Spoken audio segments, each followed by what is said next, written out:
Before we begin, I have to talk about two huge negatives that you need to be made aware of. One, there's literally no cameo of Indiana Jones and his trusty fridge when they're testing out the nuclear bomb. And two, Gary Oldman, who plays President Harry Truman in the film, does not act beside himself playing Winston Churchill at all. So, huge missed opportunities. Hey everyone, I'm the guy with no name, and today we're going to be talking about my thoughts on Oppenheimer. To begin, is it really as good as people are saying it is? Yes.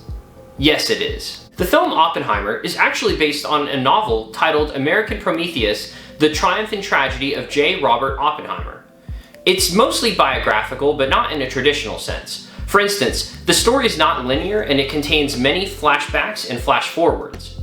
Also, while it certainly focuses on Oppenheimer's life, particularly with his involvement in the Manhattan Project, it also focuses on his intellectual rival, Louis Strauss, and his Senate confirmation hearing in which his former relationship with Oppenheimer is brought up. Christopher Nolan directed and produced the film, as well as wrote the screenplay.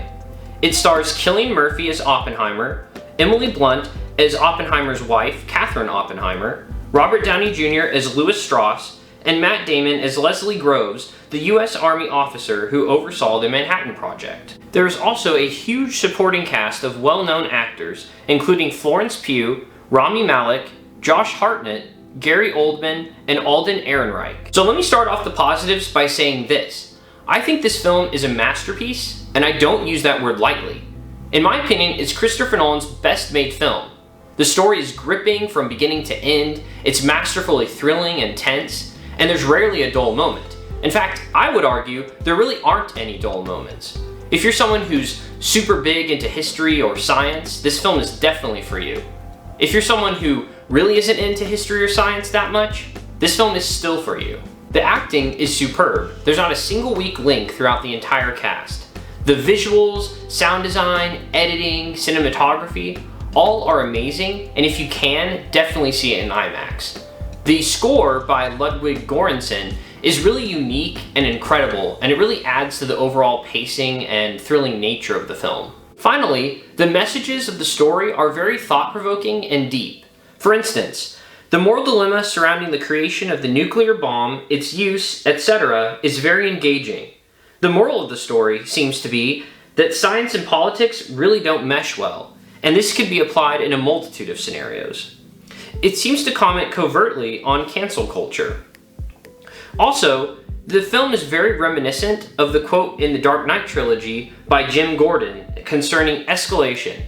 We start carrying semi-automatics, they buy automatics. We start wearing Kevlar, they buy armor-piercing rounds. I can only really think of two negatives when it comes to this film. One, if you've had trouble hearing some of the dialogue in Nolan's previous films, you're probably going to have that same issue here, which is unfortunate. Also, two, you may not care about this, but for me, I felt like there were some nude scenes that were a little jarring and unnecessary. Part of that might be due to the fact that I'm used to Nolan's films being PG-13 and having little to no interactions like that to begin with. Which brings me right to the point that this movie is not for kids. I believe it has 2 nude scenes total, in addition to a lot of F-words, so keep that in mind. I do, however, think it's a good movie to see with friends or on a date.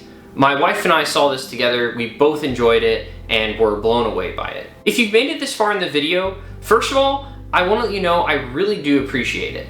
Please consider liking, commenting, and subscribing. Definitely look for more content coming out on a consistent basis. This is actually only my 3rd YouTube video, but each time I'm trying to improve at least something going forward. Speaking of which, if you wouldn't mind, it'd be awesome if you could check out my other 2 videos. They're both on the Disney Plus series Secret Invasion. The first one's kind of a non-spoiler pros and cons discussion, and the second one is definitely spoiler-filled and talks about different big things that happen in the show that could affect the Marvel Cinematic Universe going forward. Anyways, don't take up too much of your time. Once again, I really appreciate all of you guys, and this is Guy with No Name signing off.